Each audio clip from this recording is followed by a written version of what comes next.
Hi guys, Coach Carter here. So today we're going to talk about upper body aux exercise, auxiliary lifts. I'm going to try to make these videos a little shorter. I've been noticing they've been kind of dragging a little bit. There's a lot of info in the tier videos, which is why they've been a little longer, but I think I can start getting through these a little faster. So we're talking about auxiliary exercises in general, exercises that complement our tier lifts. So we have 9 exercises in our tiers. If you've seen a previous video, we do upper, lower, total. These are our 9 core exercises, but obviously those can't be what we do in the weight room every single day, all 6-week cycle. We supplement with auxiliary exercises, A, to get extra strength developed, B, to keep our kids engaged and keep them having, that flow and that unique aspect every time they come in the weight room. I heard, again, this is a sidetrack, but I heard a Grateful Dead fan once tell me, actually it was the Grateful Dead guitarist. He said in Rolling Stones that they never played the same show twice. And they had a rampant following of fans, right? The Deadheads, they called them. So I kind of thought about that. I said, well, they never played the same show twice. That's probably why the fans just loved coming to every single show, because they're always getting a new experience. And I think if you take that into the classroom as a teacher, you take that into the weight room, I think there's something to that, right? You want to have the kids feeling like they're doing, they're not doing the same thing every single day. And with the tiers, they essentially are doing the same thing every 6 weeks, right? There might be some subtle changes, but with the aux exercises, that's when you can give them a little flavor, a little spice. It's just like the Grateful Dead, right? They're going to play their most 7 popular songs every show, but they might add in 3 or 4 songs that really change that show for those fans. And I think this is when you can get creative as a strength coach. If you see something you like at a clinic or something you see on a YouTube video that you want to incorporate, well, in these red sections and these auxiliary sections, that's when you can add it in. So let's get into our upper body aux exercises. These are going to go pretty fast. They're pretty basic for the most part. I'll give you guys a couple cues that I have for each lift, but I think for the most part, these are pretty standard exercises. So again, why do we use these exercises? To supplement our upper body tiers and to keep kids engaged. Home run. Okay, dumbbell rows. Number 1, I would say in terms of our posterior chain upper body movements. Okay, here's the video. The weight's a little light here, but normally, okay, you want to get the hand as close to the shoulder as you can. Just a couple big cues is you want to get the kids to have a parallel chest. You can have them put their inside leg on a bench, or you can just have them put their hand down. Usually their hand's always going to be down, but again, as you can see from the front view, I want to really pinch the back, get the posterior chain activated. Here you can see me putting my leg on the bench. Either way, I think you're going to get the full range of motion, really pinching the delt, pinching the trap in the back, and then coming back down. Obviously, this is unilateral. If you're working one arm, you want to definitely supplement with the other arm right afterwards. So pretty common exercise there. Now moving into the barbell row, this is, I would say, a little more challenging to get good form with. 1, because the weight's all in front of you with the barbell. 2 is kids will usually use a little heavier weight, and when weight goes up, form unfortunately decreases unless it's properly trained over and over. So the biggest cue is you want to get the chest parallel to the ground, okay? So I'm pretty close, but you want to get down, and cue number 2 is you want to get the barbell right under the nipples, okay? You want to get it into the chest. If you have kids too high, they're going to be putting the barbell in their belly button, and they're not going to be getting the activation of those posterior chain muscles. So in the video here, again, you got to work on the balance. You want to keep, you don't want to bounce. You don't want to go up and down with the barbell. This is an upper body movement, okay? You don't want to be using the legs. You want to keep the legs slightly bent, but you want to keep them locked in the sense that they're not moving up or down. So again, rowing to the top, hitting the chest, activating those posterior chain muscles. I wouldn't do this right away with younger kids. I would focus on dumbbell rows and getting them through a pull-up complex. We will be doing a pull-up video very soon to get them in proper pull-up progression exercises. But this could be something you sprinkle in as the kids get older. And again, it's bilateral, so they're going to be able to load the bar with a little bit more weight. But again, for the cues, 1, keep the chest close to even with the ground as possible. 2, make sure you're not bouncing up and down. And 3, make sure that the bar hits the middle of the chest. As you can see let me get it for you. And it's hard to tell, but I'm getting that bar right under the pec. Okay, exercise number 3. This would be considered a complex movement in the sense that we're doing 2 exercises in one.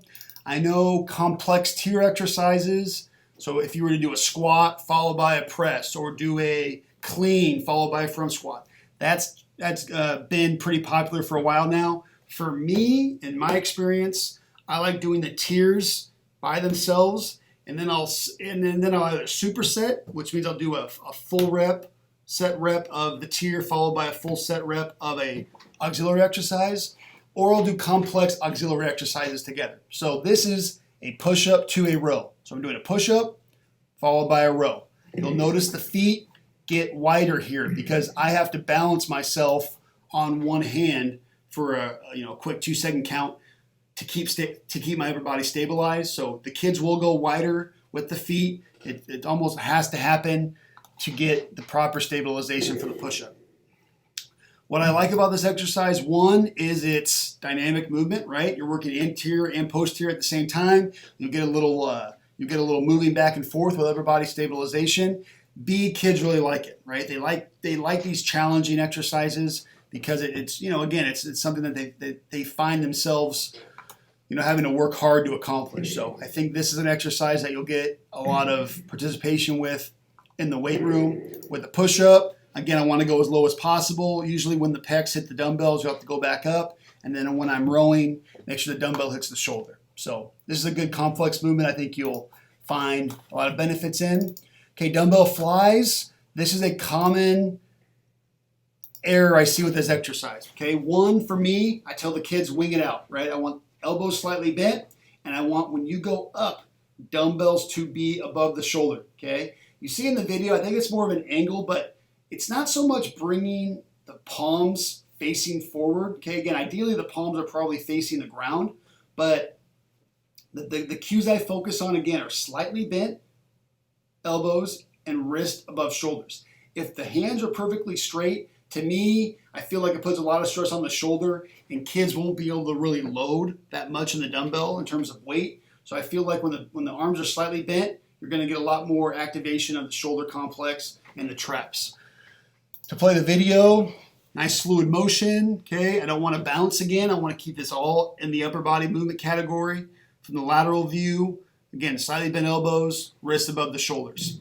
If kids go too heavy, okay, that's a problem because they won't be able to get the dumbbells above the shoulders. You'll feel it. I have no weight here and I feel my trap flaring up, okay? If I keep the wrist below the shoulder, I don't feel the activation as much in the upper body. So I want to make sure, again, elbows bent, wrist above the shoulder. Another one kids will enjoy, again, if we're trying to really develop the upper body, really develop the shoulder complex and the traps, home run exercise here, okay?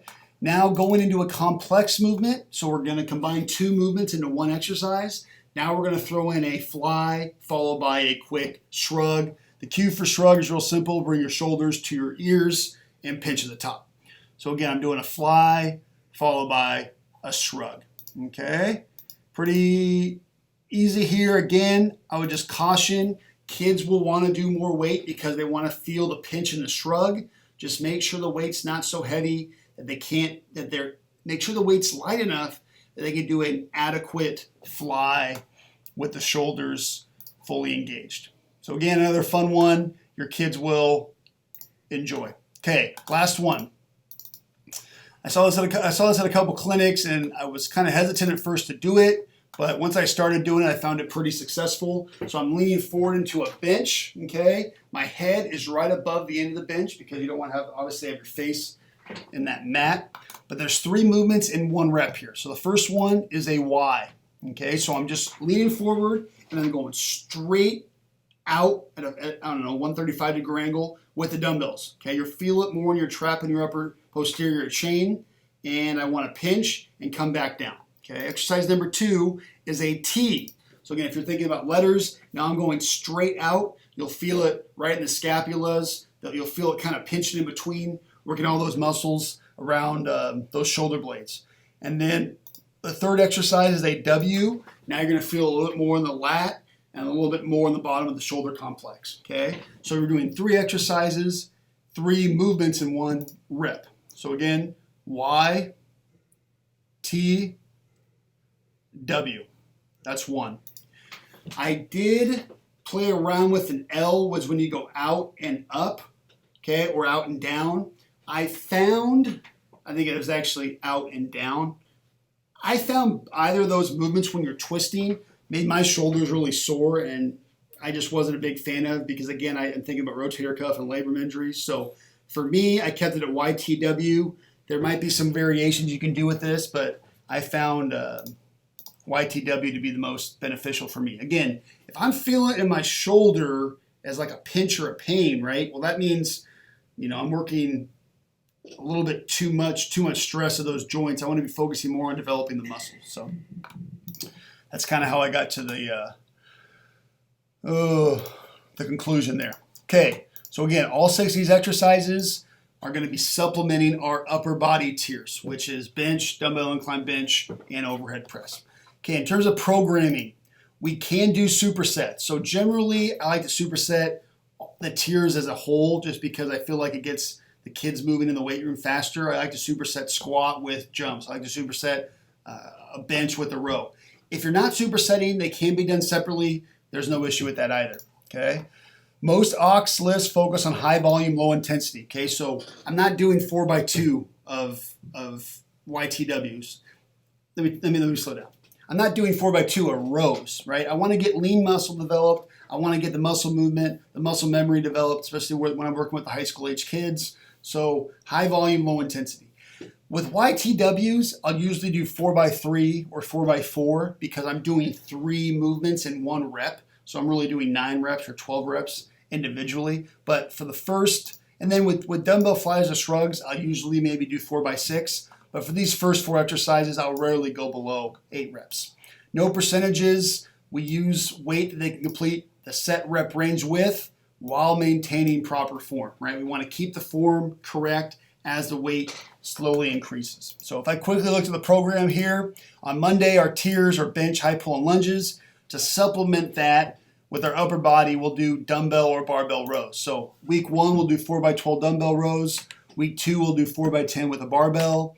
Then week 3, I can kind of pick 4x8, 4x8, 4x8. So again, as you can see, we're not going below 8 reps for any of those 2 exercises.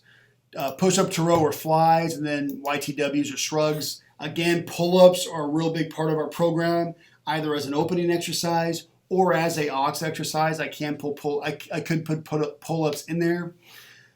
I will preface this. We're going to do a pull-up video progression exercise soon. There's about 8 different exercises you can do to get your kids in the adequate pull-up position.